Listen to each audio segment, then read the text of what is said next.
नमस्कार दोस्तों, आप सभी का एक बार फिर से स्वागत है हमारे चैनल भक्ति ज्ञान में। हर साल कार्तिक मास के कृष्ण पक्ष की चतुर्थी के दिन महिलाएं अपने पति की लंबी आयु के लिए निर्जला व्रत रखती हैं। इस दिन को करवा चौथ कहा जाता है। रात में चांद को देखने के बाद और अपने पति का चेहरा देखने के बाद महिलाएं इस व्रत को खोलती हैं। इस साल यह तिथि 24 अक्टूबर रविवार को पड़ रही है। करवा चौथ के व्रत को लेकर शास्त्रों में बताया गया है कि इस व्रत को करने से न सिर्फ पति की आयु लंबी होती है, बल्कि इस व्रत को करने से वैवाहिक जीवन की सारी परेशानियां भी दूर होती हैं और सौभाग्य की प्राप्ति होती है। तो आइए सुनते हैं करवा चौथ की व्रत कथा। एक साहूकार के 7 लड़के और 1 लड़की थी। सेठानी समेत उसकी सभी बहुओं और बेटी ने करवा चौथ का व्रत रखा। साहूकार के लड़के अपनी बहन से बहुत प्यार करते थे। साहूकार के लड़के जब भोजन करने लगे तो उन्होंने अपनी बहन से भोजन के लिए कहा। इस पर उनकी बहन ने जवाब दिया, भाई अभी चांद नहीं निकला है, चांद निकलने पर उसे अर्घ देकर ही मैं भोजन करूंगी। बहन की बात सुनकर भाइयों ने नगर के बाहर जाकर एक पहाड़ी पर अग्नि जला दी और छलनी ले जाकर उसमें से प्रकाश दिखाते हुए अपनी बहन से बोले, बहन चांद निकल आया है, अर्घ देकर भोजन कर लो। साहूकार की बेटी ने अपनी भाभियों से कहा, भाभी देखो चांद निकल आया है, आप भी अर्घ देकर भोजन कर लो। ननद की बात सुनकर भाभियां बोली, बाईसा ये तो आपका चांद है, हमारा चांद आने में अभी समय है। वह भूख से व्याकुल थी। वह चांद को अर्घ देकर भोजन करने बैठ गई। जैसे ही उसने पहला घास खाया उसे छींक आ गई। दूसरा घास खाते ही उसमें बाल निकल आया और तीसरा घास अभी खाने ही वाली थी कि उसके ससुराल से बुलावा आ गया कि पति बीमार है और जिस भी हाल में हो तुरंत ससुराल पहुँचे। उसे विदा करने के लिए माँ ने जब बक्से से कपड़े निकाले तो काले कपड़े मिले। दूसरी बार सभी कपड़े सफेद निकले। बेटी बोली, माँ तुम रहने दो, मैं चली जाती हूँ। माँ घबराकर बेटी से बोली, बेटी रास्ते में जो भी छोटा बड़ा कोई भी मिले सबके पैर पड़ती जाना। जो भी बूढ़ सुहागन होने का आशीर्वाद दे तो वहीं अपने पल्ले में गांठ बांध लेना। बेटी बोली, ठीक है, और वह अपने ससुराल के लिए चल दी। रास्ते में उसे जो भी मिला वो सबके पांव छूती गई। सबने सुखी रहो, पियर का सुख देखो, खुश रहो का आशीर्वाद दिया। ऐसे वह अपने ससुराल पहुंच गई। ससुराल के दरवाजे पर छोटी ननद खेल रही थी। जब उसके पांव छुए तो उसने आशीर्वाद दिया, सदा सौभाग्यवती रहो, पुत्रवती रहो और बूढ़ सुहागन हो। यह सुनते ही उसने अपने पल्ले से गांठ बांध ली। घर में अंदर गई तो उसने देखा कि उसका पति मरा हुआ जमीन पर लेटा है और उसे ले जाने की तैयारी हो रही है। वो बहुत रोई, बहुत चिल्लाई। जैसे ही उसे ले जाने लगे वो रोती चिल्लाती बोली, मैं इन्हें ले जाने नहीं दूंगी। फिर भी जब कोई नहीं माना तो वो बोली, मैं भी साथ जाऊंगी। और वो नहीं मानी तो सब बोले, ले चलो साथ में।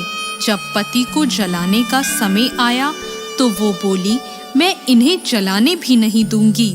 तो सभी बोले, पहले तो पति को खा गई, अब उसकी मिट्टी भी खराब कर रही है। लेकिन वो नहीं मानी। गांव के और परिवार के सभी बड़े लोगों ने यह निर्णय किया कि इसे यहीं रहने दो, इसके लिए एक झोपड़ी बनवा दो। वो वहां अपने पति को लेकर रहने लगी। वो पति की साफ सफाई करती और उसके पास बैठी रहती। उसकी छोटी ननद दिन में 2 बार आकर उसे खाना दे जाया करती। वह हर चौथ का व्रत करती, चांद को अर्घ देती, जोत देखती, और चौथ माता आती तो चौथ माता कहती, करवोले करवोले, भाइयों की प्यारी बहन करवोले, घड़ी बुखारी करवोले। तो वह चौथ माता से अपने पति के प्राण मांगती, पर चौथ माता उसे कहती कि जब हमसे बड़ी चौथ आएगी तो उससे अपने पति के प्राण मांगना। ऐसा करते करते सभी चौथ आई और सभी यही कहकर चली गई। अश्विन की चौथ बोली, तुझसे कार्तिक की करवा चौथ माता नाराज है, वो ही तेरा सुहाग लौटाएंगी। जब वो आएंगी तो उनके पैर मत छोड़ना।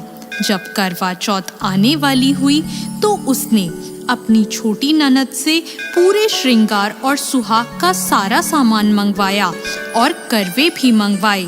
सास ने सोचा, पागल हो गई है, जो मांगती है दे आओ। साहूकार की बेटी ने करवा चौथ का व्रत रखा, चांद निकलने पर अर्घ दिया, चौथ माता की जोत करी। जब चौथ माता प्रकट हुई तो चौथ माता बोली, करवोले करवोले, 7 भाइयों की प्यारी बहन करवोले, दिन में चांद उगाने वाली करवोले, घड़ी बुखारी करवोले। तब उसने उनके पैर पकड़ लिए और बोली, माता मेरा सुहाग वापस करो। चौथ माता बोली, तू तो बड़ी भूखी है, 7 भाइयों की प्यारी बहन है, तुझे सुहाग से क्या काम। तब वह बोली, नहीं माता नहीं, मैं आपके पैर तब तक नहीं छोड़ूंगी जब तक आप मेरा सुहाग वापस नहीं करती।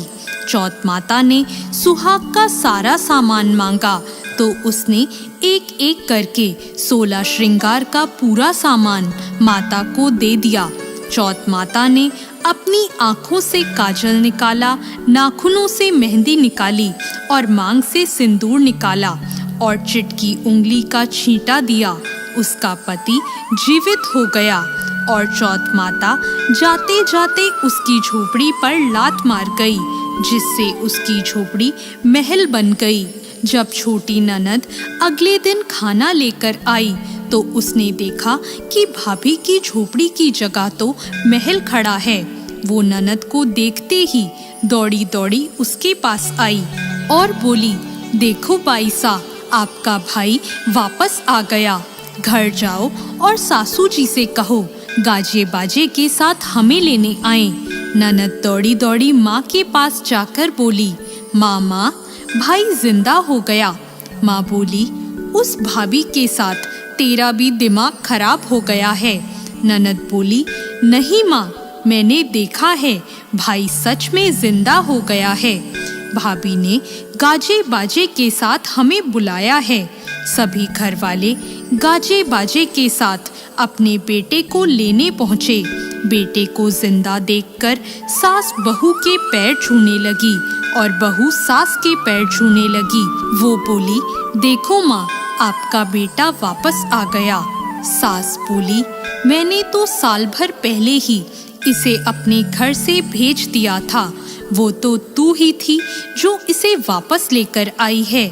हे चौथ माता, जैसे साहूकार की बेटी के साथ पहले किया वैसा किसी के साथ मत करना और बाद में जैसे उसे सुहाग दिया वैसे सबको देना और सभी पर अपनी कृपा बनाना। जय चौथ माता। धन्यवाद।